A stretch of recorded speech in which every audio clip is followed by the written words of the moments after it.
So we have made it to the second part of chapter 3 in the book of Galatians.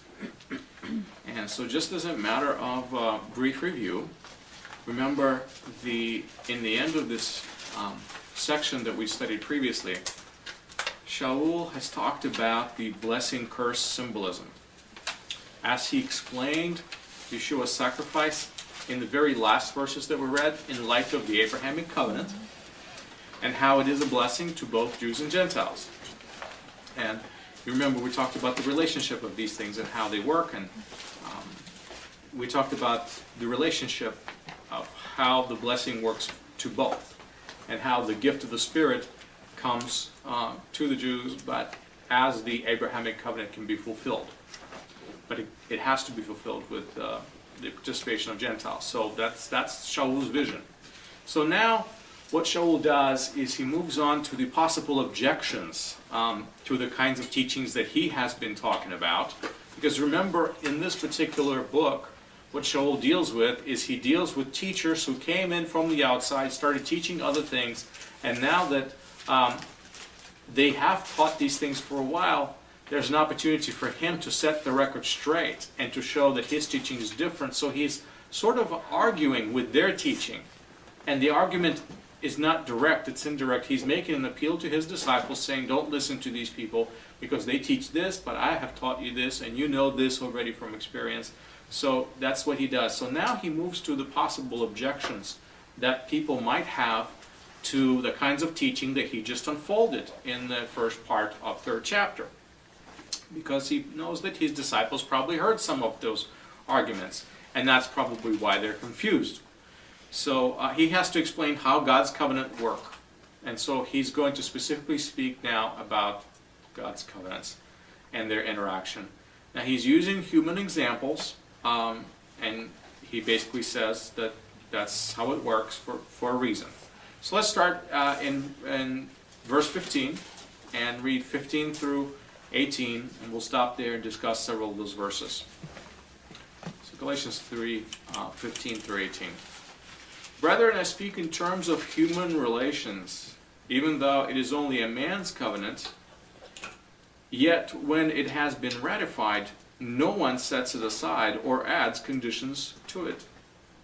Now the promises were spoken to Abraham and to his seed. He does not say, and to seeds, as referring to many, but rather to one, and to your seed, that is, Christ. What I am saying is this: the law, which came 430 years later, does not invalidate a covenant previously ratified by God so as to nullify the promise. For if the inheritance is based on the law, it is no longer based on promise, but God has granted it to Abraham by means of a promise. So let's stop there and see what's happening here. In verse 15, as I said, you have Shaul using very human example. He says, I'm speaking in human terms because I want you to understand. Even humans don't do this. Don't do what? They don't change the terms of the agreement after the agreement has already been set and sealed and ratified. Right? So there's a contract. There's a covenant, and that's what covenant is. Covenant is a contract. A covenant has been agreed to and it's been ratified. And now that it's been ratified, you can't change it. You can't set it aside. You can pretend it didn't happen. You can't nullify it. He says even humans don't do this. And of course, this is typical, more so God. If people don't do these kinds of things, now imagine God's morality, and why would he have to do such a thing? That's not reasonable. So all he's talking about is here's Abrahamic covenant is not amended by the Sinai covenant. That's what he's saying. Just because God gave the Torah and he gave more commandments, that does not invalidate the promises he made to Abraham or anything that has been said previous to that. That continues to stand true. And if you think about it a little bit more, the same logic, the same reasoning can be applied to all of God's covenants. They're not designed to be replaced by another covenant. That is an idea that is completely foreign. Obviously, Shaul here shows to you a basic idea that I think applies across the board, not just to Abrahamic covenant and Sinai covenant. You can move on to the New Covenant, to say that the New Covenant replaces the Sinai Covenant, or replaces the Abrahamic Covenant, or Davidic Covenant, or any of the covenants. It really makes no sense if you follow the same logic that Shaul is accurate here. So, let's keep moving on. Verse 16. We understand what's going on here is that God gave certain promises. And right here, Shaul is trying to stress some key terminology that is found in Torah. Now, he chooses deliberately not to tell you the full story. He does this. Sometimes this is an acceptable practice. Remember, we're talking about the rabbi, and we're talking about an ancient rabbi. This was a normal part, a normal way of dealing with something, especially when it's done in the middle of a sermon. This would be a typical tactic. So he's actually talking about Torah terminology. He's bringing out original terminology straight out of the passage in Genesis. But he's not going to tell you everything you need to know about it, because guess what? He's got a point to make. And so if it doesn't advance his point, he's not going to talk about it. It's really that simple. So what he says at the moment is what he deems to be most important. And what he says in these verses here is that the promise was made to a singular seed. In Greek, it's a sperma, by the way, sperma. It's to a singular seed, not to plural seeds. Okay? That's his point. Now, if you see a problem with his logic, there's probably a reason why. And that is if you understand how word zerah in Hebrew, or seed, works, you would know that it simply cannot be used only in a singular sense. It is used both in singular and in plural. It means more than one thing, and can be understood in the sense of a offspring or a descendant or a child or an actual seed that you sow and plant and it grows, right? So it has a literal meaning, it has figurative meaning. So how is it being used in Torah? When God talks about Abraham and his seed, obviously he talks about his descendants, right? And so is he talking about Abraham's descendants plural, or is he talking about one of Abraham's descendants? So this is where Shaul starts to kind of try to unravel this for you, and he's being very emphatic in verses 16, 17. Look, he says he doesn't refer to many seeds. He says it's to one. It's to one singular one. And so, of course, like I said, the word zerah, if you know it in Hebrew, you read it, you know how it's used throughout Tanakh, you know how it's used throughout Torah. It's not always used in a singular sense. So what is he basing his logic on? Well, like I said, he has an argument what point he's trying to make. So he's not going to tell you everything that you need to know. He knows that there's a collective usage of the term zerah. Seed can be used collectively, but he's not going to go there. So here's some examples for you. I mean, if you're going to read, like for example, Genesis 47:19. Those of you making notes, Egyptians in Genesis 47:19 begged Joseph during the famine, and this is what they say: "So give us seed that we may live and not die." Well, the word zerah is in a singular tense there. However, even though it appears in a singular form, are they really asking for one little seed, or are they asking for a whole bushel of it? Are they asking for sacks and sacks and sacks so they can plant, so they can eat, so they won't die? Of course they're not asking for one seed. Everybody understands when they ask for something like that, they're not asking for one little grain. And so in Genesis 3:15 through 16, God promises to give the land where Abraham stood to his seed. And then he mentions that his seed, singular, again zerah, will be so numerous that no one will be able to number it. So here's again a plural use of seed. I mean, it's right there in Torah. Don't think for a moment that Shaul doesn't know it, that he's making a mistake here. But his point has to do with a singular seed. So why does it's so important to him to imply and to emphasize that the seed is singular, not plural?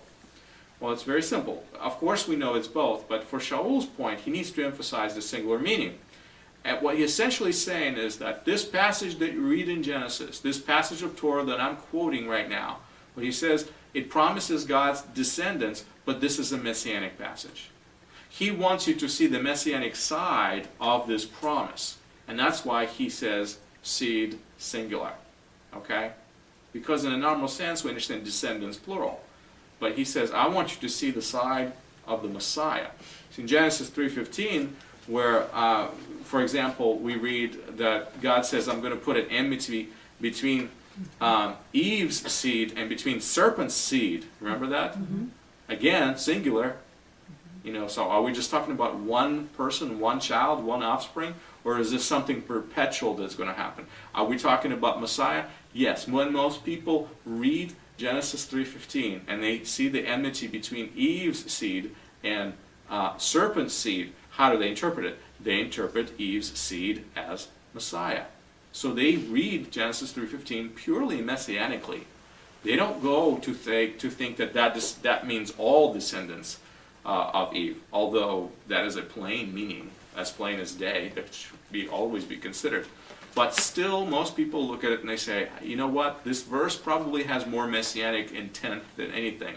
So while we can interpret it in a very plain sense, we can also consider it from a perspective of what is this? Is this about Messiah? And the verdict is yes, of course it is about Messiah.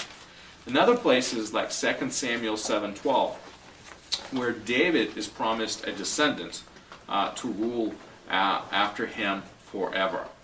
You know, so you will see plural, you will see singular, but you see in 2 Samuel 7:12, David is promised a descendant, and nobody's thinking, oh, that's easy, that's going to be his son, that's going to be Solomon. Yeah. No, Solomon didn't rule forever. So when the prophecy says that his descendant will rule forever, it's probably not talking about a regular descendant. It's probably talking about Messiah. That's how David understood it. See, this is what we call the Davidic covenant. That's where God extends it.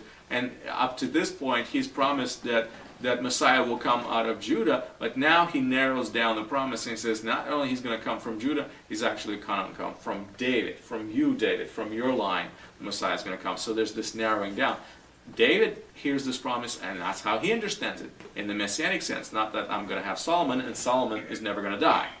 You know, he's thinking Messiah.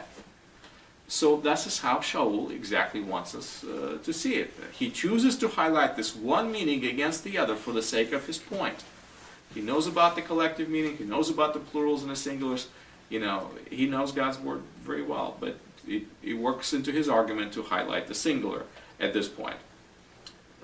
So what he's trying to say is that the Torah teaches that Messiah is the one who inherits the promise of Abraham. That's what he's trying to say. Not all his natural descendants per se. Not to the exclusion of, but the Messiah is the true heir. He's the true inheritor because it's all about him.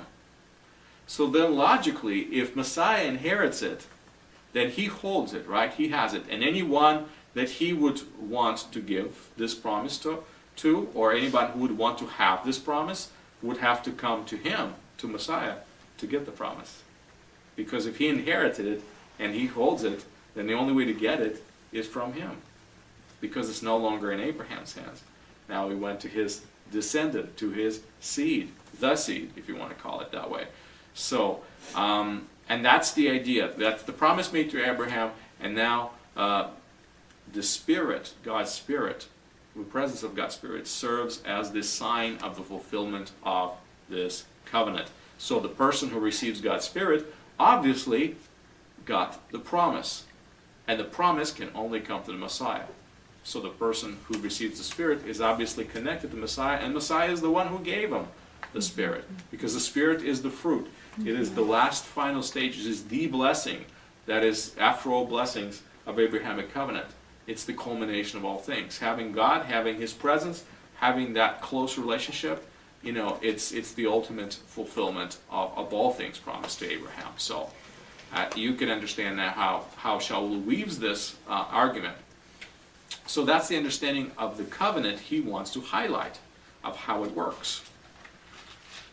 Well, since Galatians received the Spirit through their faith in Messiah, they're now connected to Abraham's covenant. So it's being fulfilled in them. Abraham's covenant remained unchanged, according to Shaul, despite the Torah, which appeared later, as he says in verse 17. He says, Torah did not annul, did not invalidate or replace Abraham's covenant, and that is the beginning point about the nature of covenants that he starts to argue. Even people do that, he says. You don't change the rules, neither does God. The promise given to Abraham remains as a promise. The conditions did not change. The terms stay the same. It remains an inheritance for his seed, which Shaul wants us to see here as Messiah himself. And so then in verse 18, he puts forward another logical question. He says, if the inheritance is based on law, it is no longer based on promise. What is he saying? Well, promise is different from Torah. Promise is different.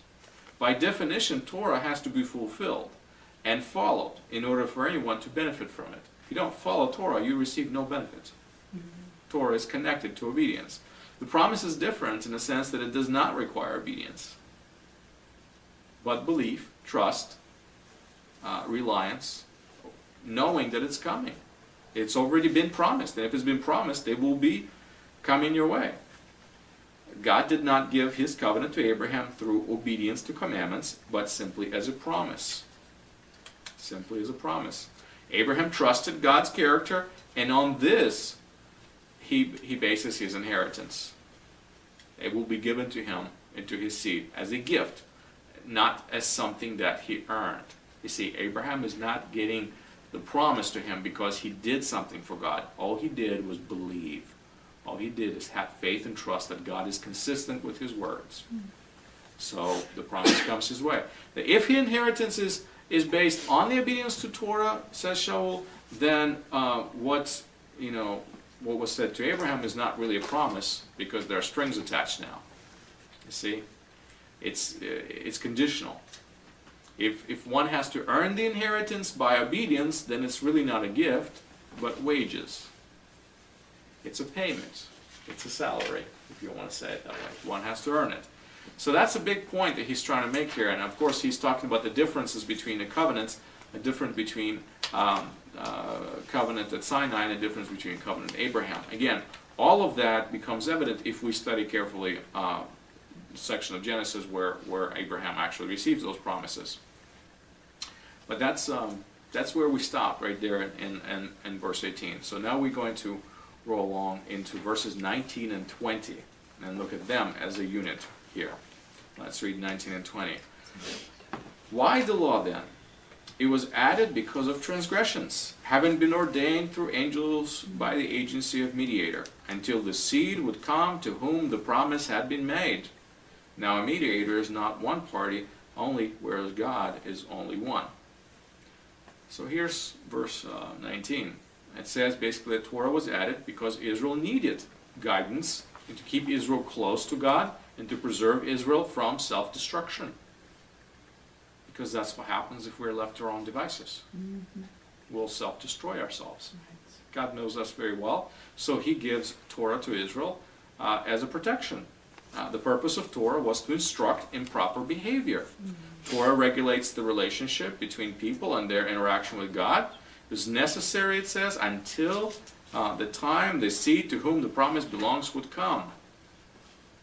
So when the seed comes, the promise becomes a reality, and the blessing brings restoration from the curse. What I want you to see is that most people will jump on this until and say, see, there was Torah, but then Torah has the end, because there's the until. But you see, what you don't understand is as the promise unfolds, it does not invalidate the Torah. All it does is does the restoration in our lives, in our souls, in our hearts. And if we're going back, restoration meaning we're going back to the kind of condition that Adam and Eve were in. And eventually that is where we're going to be. Because remember, it says that when God reigns in his kingdom, there's no tears, there's no sorrow, there's no pain, there's no sickness, there's no sin, there's no impurity. So the world will be restored to that shape.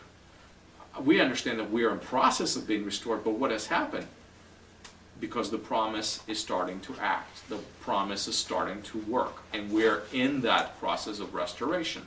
So when you read that until, don't think of it, okay, so you had the Torah until the promise came, now we don't need the Torah. No, the Torah continues to be in effect as promise takes its hold. And the ultimate culmination of it, of course, will be the full restoration. Well, since we're not fully restored yet, we still need Torah to guide us because we're still in that same halfway position. We're in that between stage where it has begun, but it hasn't totally restored us in our world yet. So when the seed comes, the promise becomes a reality, and the blessings that that the seed brings restoration. Restoration for what? From the curse. There's a curse involved, and we talked about a number of curses and blessings.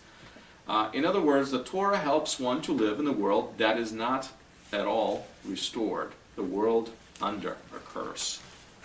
Torah does not repair the world, it merely helps one deal with its difficulties the God's way. Torah does not fix the world, it merely preserves us from making bigger mess in this world. That's the purpose of Torah.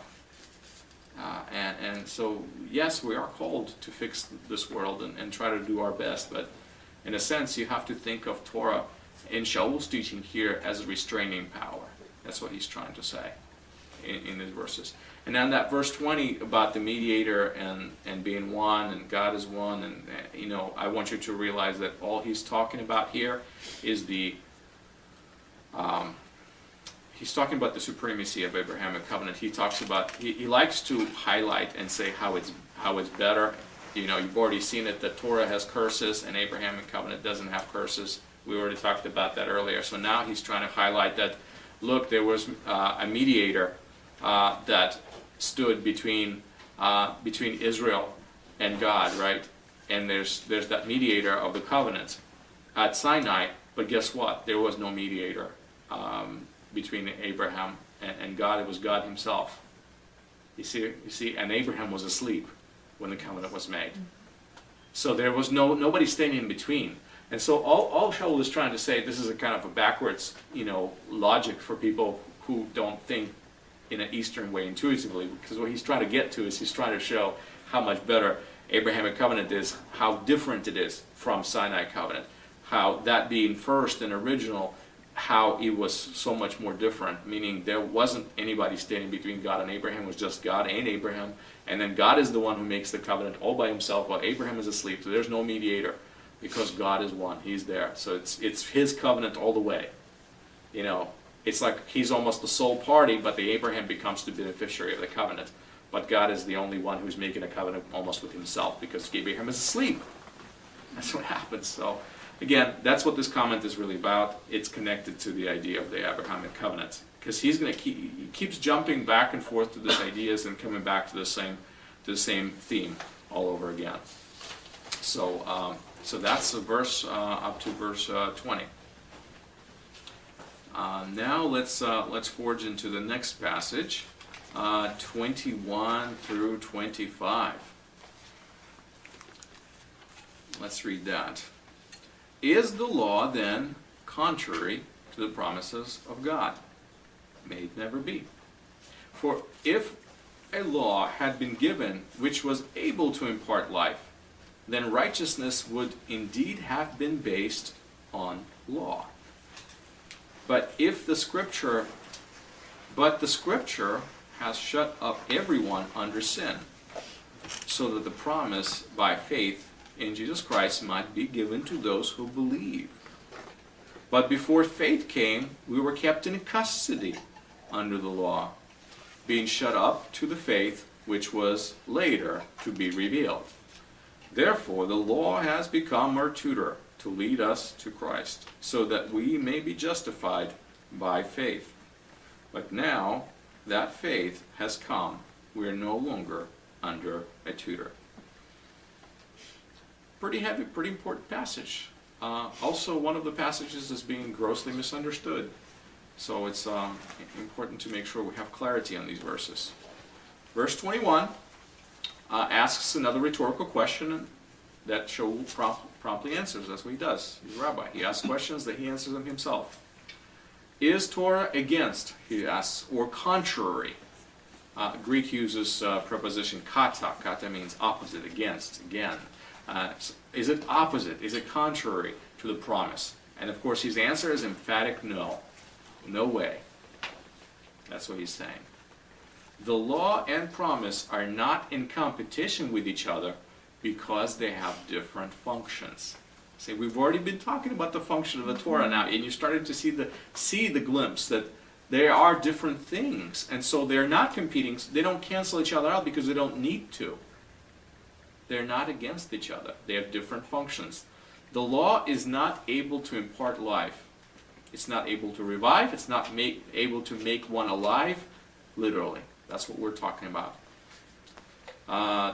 The implication of such logic that Shaul says is that the promise is able to do that. So if the law is not able to do that, then you know he's trying to argue that the promise can do that very thing that the law can't do.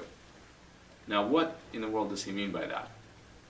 If the Torah could do that, then the righteousness would come from Torah, he says. If the Torah could give life, then the righteousness would come from Torah. Righteousness, we spoke earlier, is the proper standing of a person before God's eyes, something not to be confused with perfection.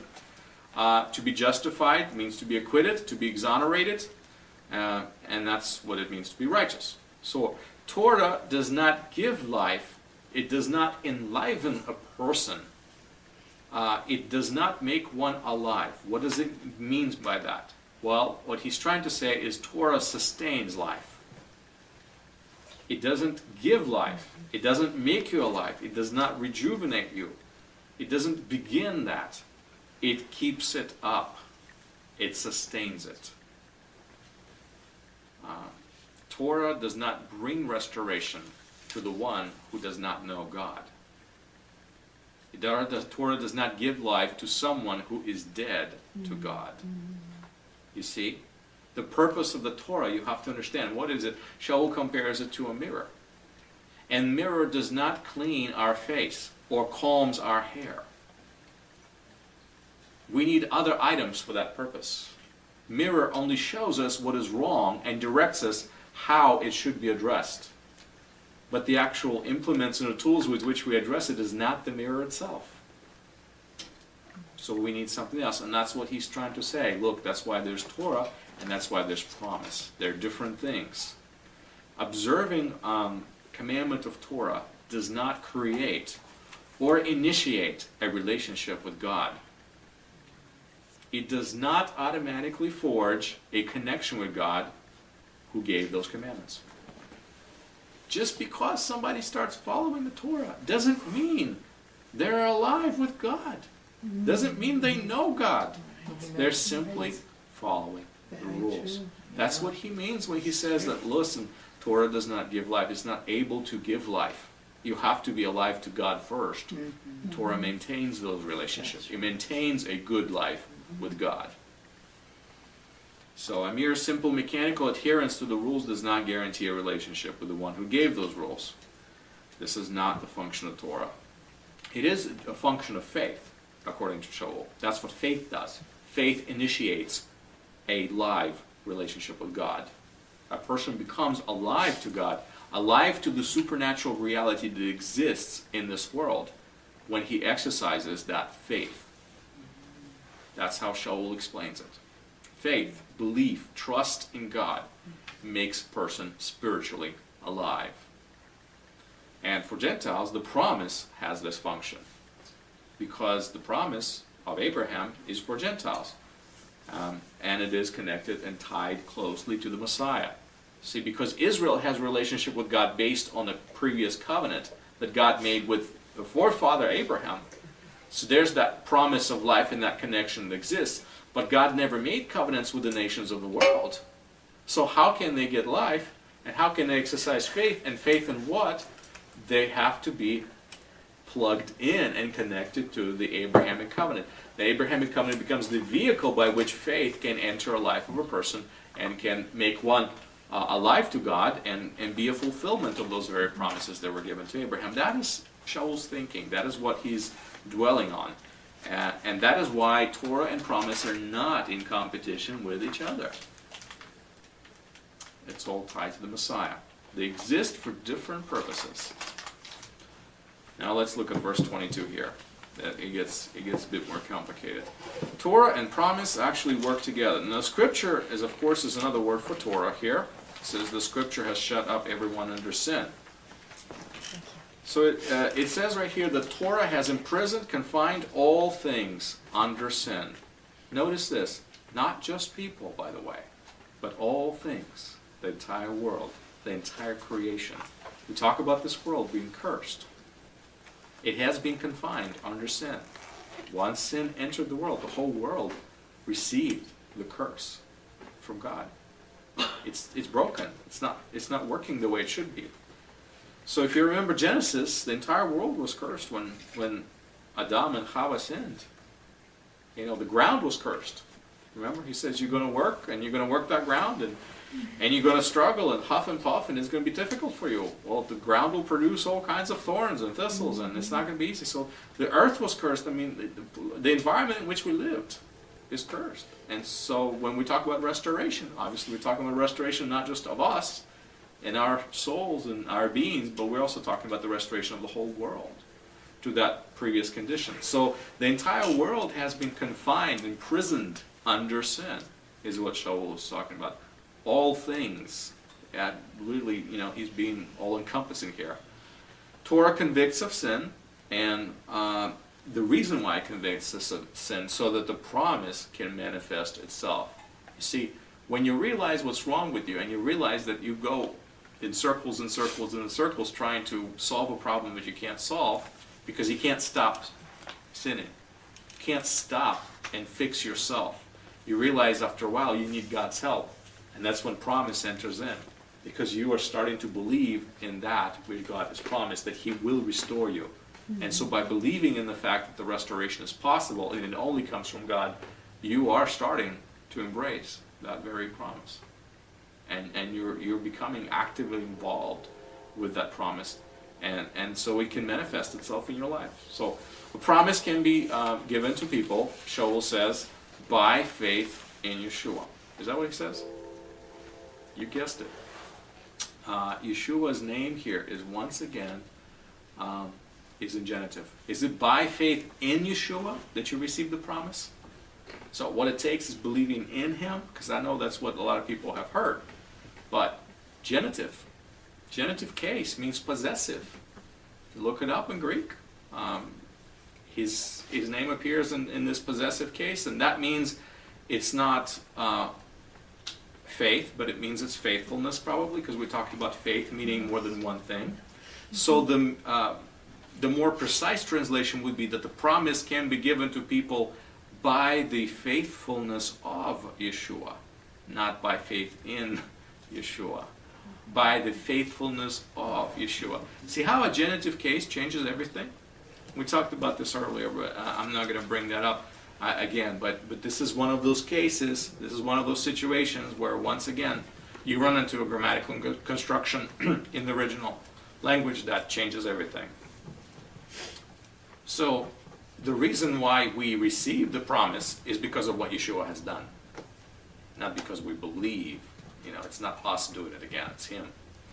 So those who would believe not in their own efforts, but in faithfulness of Messiah, in what He has done, would receive the promise. What is the promise? The promise is restoration. The promise is the blessing, the ultimate blessing. The promise is the fullness of God. The promise is the Spirit. It's the only thing that gives life. It's what makes us alive. It's what makes us able to be alive to God. When Spirit comes into our life, prior to that, we're not alive to God. We're not.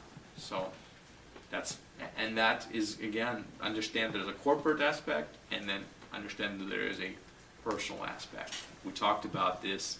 The promises being given corporately, they are going to be fulfilled corporately. But remember, it's up to an individual to activate their faith with God. It's up to an individual to reach out to God. It's up to an individual to actually believe in God.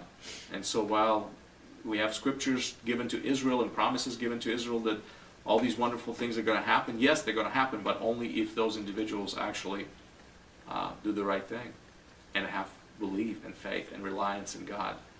They have to be alive to God. So the logic of Shaul, though it may be hard to follow sometimes, it's actually quite simple once one realizes and analyzes how it works, properly.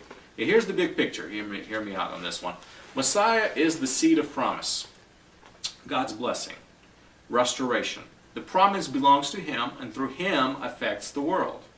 The Torah made the whole world subject to sin, making it impossible for anyone to be sinless and acceptable to God on the basis of God's law, because God's law shows us all our sins and condemns us. The belief in Messiah, through whom the promise becomes a reality, is the means of attaining the right standing with God. This is what Shaul is saying. Torah requires actions, and actions often give one an impression that he's earning his rewards. Promise does not require actions, so one can say that can't say that they have earned something because of their behavior. Promise is a gift. Righteous live by faith. That's what Shaul says. Well, that means that they rely on God to proclaim them as righteous. That's faith. That's trust. That's reliance. Look at verse 23. This is another difficult one to understand. Again, this whole passage can be so easily turned around and twisted. Verse 23 says that before faith came, we were confined by Torah.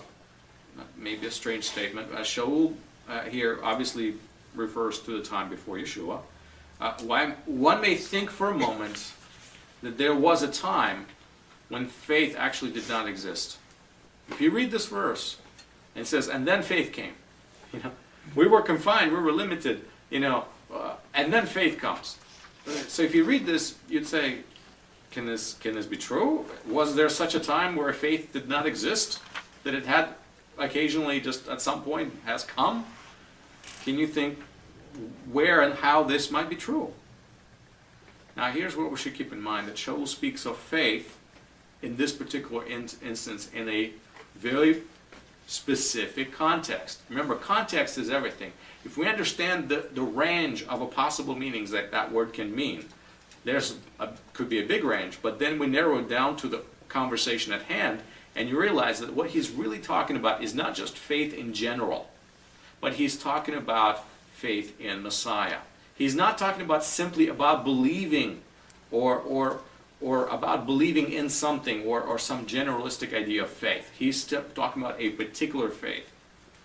He's talking about faith in Messiah. Because as far as you and I are concerned, faith has existed as long as humans have existed. There was never really a time when faith did not exist. So here, faith is a shorthand, if you want to call it. It's a shortened term, that faith that is connected to Messiah. Faith in Messiah, faith of Messiah, faith that has base in Messiah, or even based in his faithfulness. So in this context, we talked about the word pistis, faith. It's either the faith in Messiah or faith or belief or trust or reliance in the faithfulness of Messiah. You've got to allow your mind to work that way in order for you to understand the logic that Shaul is unfolding in these verses. All Shaul is trying to say that there was a time when Torah confined people from the faith which is connected to Messiah. People couldn't see it. They couldn't know it. They were barred and prohibited from exercising that faith in Messiah. Why? Because Messiah hasn't come yet. Torah has not allowed that to happen. They weren't there yet. The Torah confined people, limited their freedoms, temporarily protected them from themselves. In the next verse, Shaul draws an illustration from his very logic that he's trying to explain here. So if verse 23 is still not clear, hopefully verse 24 will clarify it a little bit better. In verse 24, he says that Torah became a tutor, a teacher, a nurse, a caretaker, who would lead us to Messiah. The Greek word is pedagogos, which means pedagogue or teacher, tutor. That's really where we get our words like pedagogy, Here that's what we have. It's someone who instructs and cares for a minor. In a classical Greek sense of a word, which is probably how Shaul is using here, he's using it very broadly. It's a teacher, a tutor who stayed at home with a minor. Call it governess or nanny or whatever you want to call it, but it's somebody who cares for a child who's not of age and teaches that child. Teaches them life skills, teaches them academic stuff, disciplines them, all kinds of things. A pedagogue's job is to instruct a child in proper conduct and really prepare that child for life. The responsibilities that await that child is not ready to face them unless they've been prepared.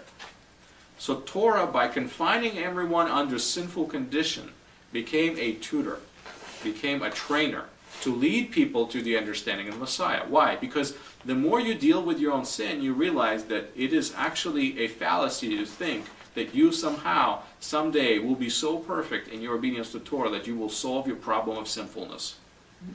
The more you try, the more you realize that there's no escape. And so what that would bring you is there has to be something outside of Torah that God will grant us, and that is the tutor that leads one to Messiah. But one can't embrace the Messiah or understand the Messiah until they are no longer a child, until they're mature. They have to mature to that understanding by trying to keep the Torah.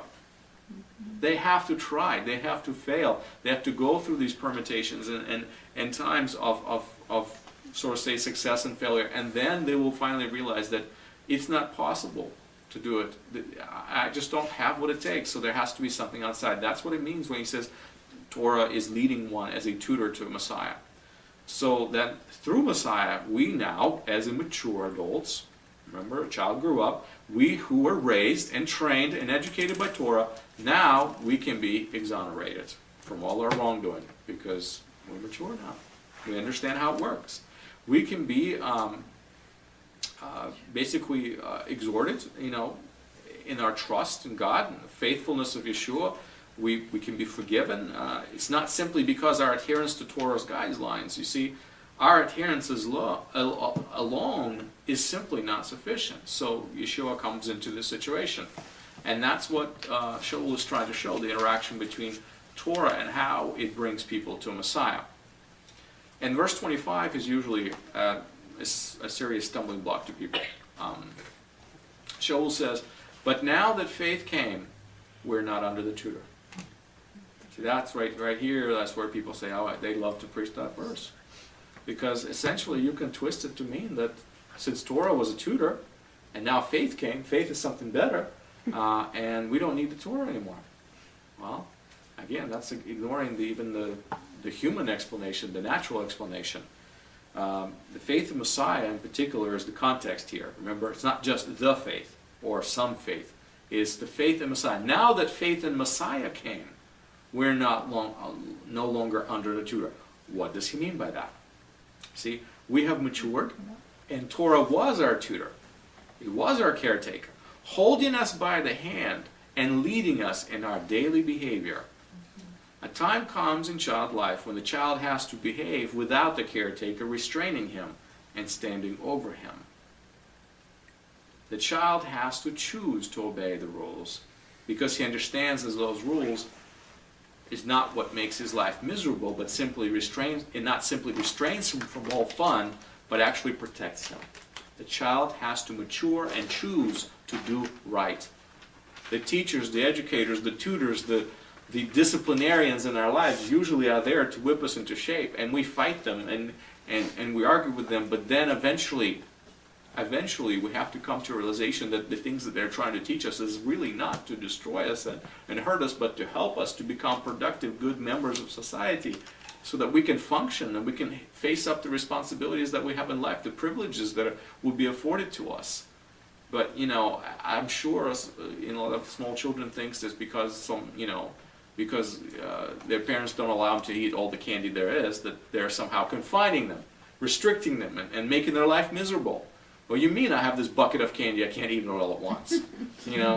I want to eat the whole package right now because it's the tastiest thing in the whole world. But no, you can't. And so there's that, you have to choose. At some point, the child realizes, that's bad for me. If I eat all of it, it's going to make my tummy sick, and it's not good for my health, and it's going to rot my teeth, and all of that. And so eventually, they just kind of get to that maturity where they realize the rules that my parents have been giving me are not just to hurt me or restrain me.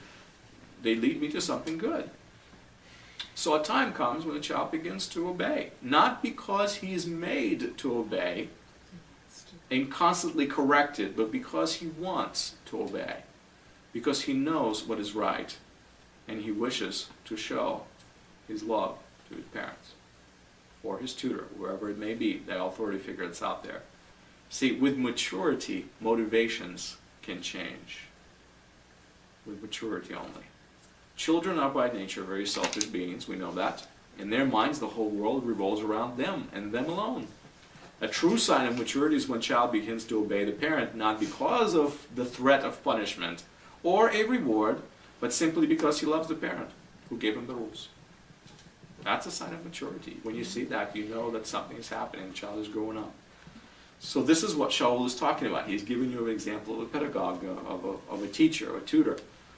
In this illustration, before Messiah came, we were immature and we needed Torah to hold us by the hand and protect us.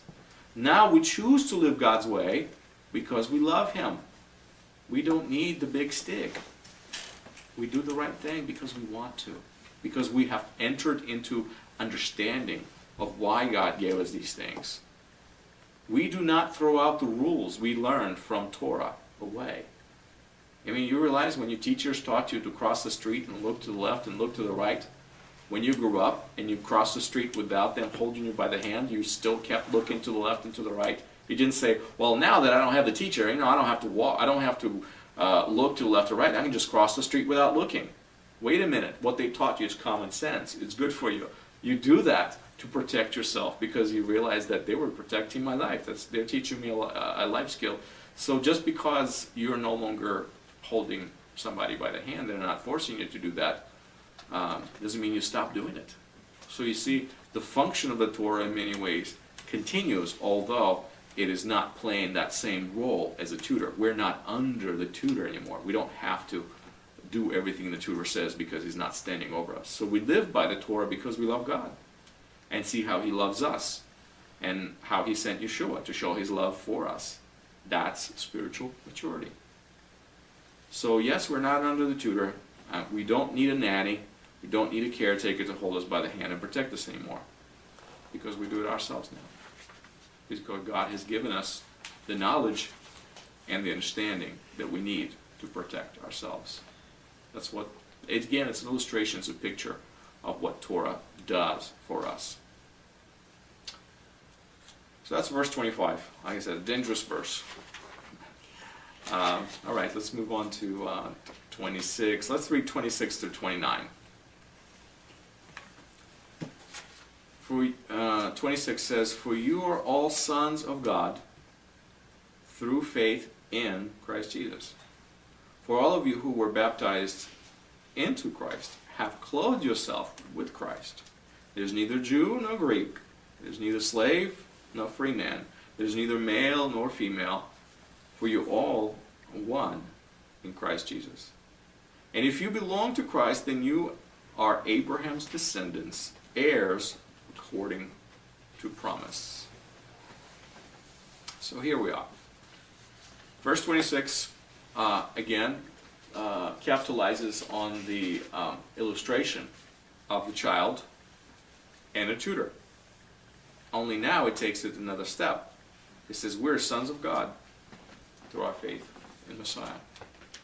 You know, the child that is being taught by the tutor is somebody's son.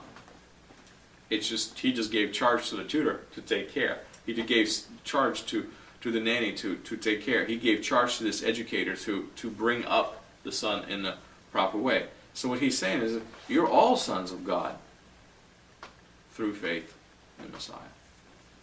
That's a pretty amazing statement here.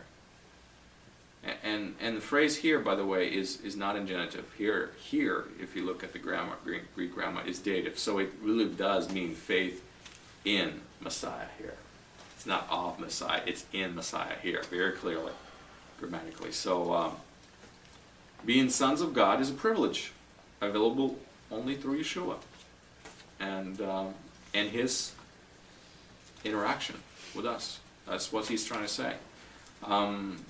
It's pretty amazing. And then he continues in verses 27 and on that we have kind of an explanation of this identity. What does it mean to have this identity in Messiah? To have this, what does it mean to be child of God, really? he says that all that are united in Messiah are clothed in him. Clothed in him. It's like they're wearing him as clothes. To be baptized means to be immersed, to become one, to be united.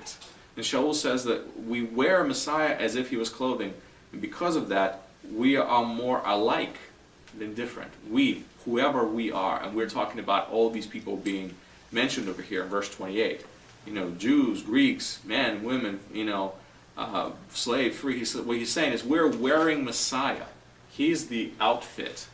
And because we are wearing him, because we're in him, we are more alike than we're not alike. And then he lists categories of people who are absolutely not alike, or actually opposite of each other.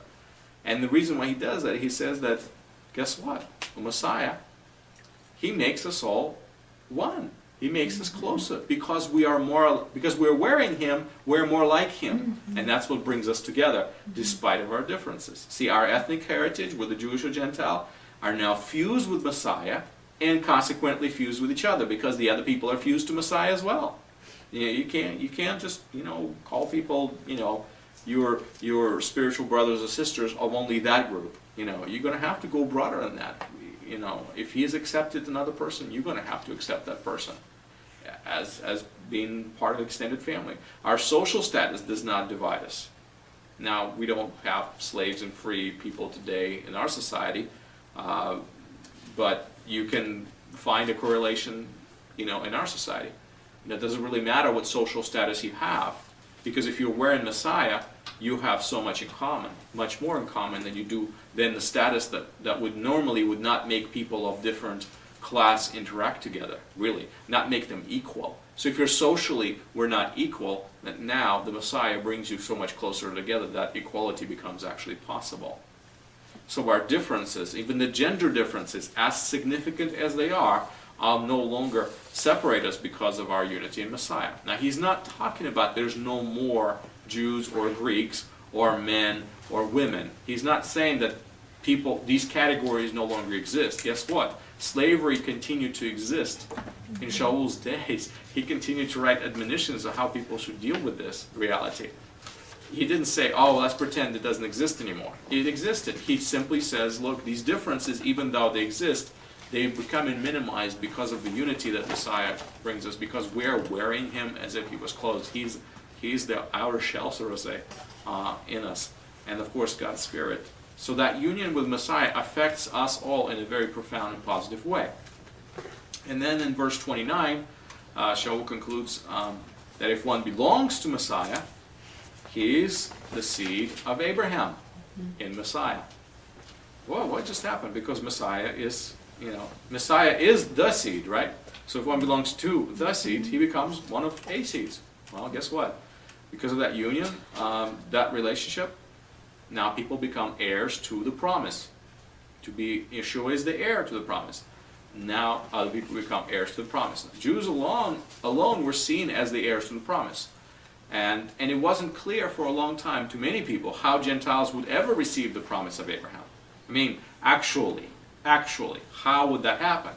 The only way that people have figured out how Gentiles would receive the promise and they would become true heirs of Abraham was conversion. In the past, Gentiles have received these blessings by simply joining Israel in a very real and concrete way and becoming Jews. But now something has changed, which is the whole point of what Shaul is trying to say. It's no longer necessary to forsake that identity and become a Jew and get circumcised and get the promise that way, because the heir of the promise, Messiah, has come, and he is choosing to give people promise by faith, which has been promised from the very beginning that that's how it's going to actually happen. So that's what he's saying in verse 21. You're just going to have to catch his big point. Now that Messiah came, the seed of Abraham, the Gentiles can inherit the blessings of Abraham through him, since he's the fulfillment of that covenant. He is the seed. So that's the connection. In fact, you can't have those blessings of Abrahamic covenant in any other way but to join Abraham's family physically and physiologically and become a part of a covenant in a very concrete way, or to do it by faith, as Shaul is trying to explain here. So by the way, Shaul uses the term seed here in plural, if you noticed. So he talked all about being singular, and now he's using it right here in plural. So plural collective sense is how he uses the term seed right here. When he says descendants, basically he's talking about seeds, plural. So he's obviously talking about a large amount of people. And that's how you know that he really knows all the uses of his Hebrew. So he applies it to descendants. So Shaul began with an idea that Yeshua is the seed in messianic sense. And now he ends this thought with those who are his that are also the seed because of their association. And so he turns the entire context of Abrahamic covenant now in a messianic eschatological way. And remember, I told you, Jews of that period were very eschatologically thinking, specifically religious Jews. Everything happened for, like, in their life, they always saw the prophecies fulfilled, because that was a typical way of looking at the world, is that God is fulfilling these things now in my life. The prophecies are unfolding today. And so Shaul was very typical by applying that same exact logic in writing it to Galatians. So that completes our session for today, because we've gone through the last verse.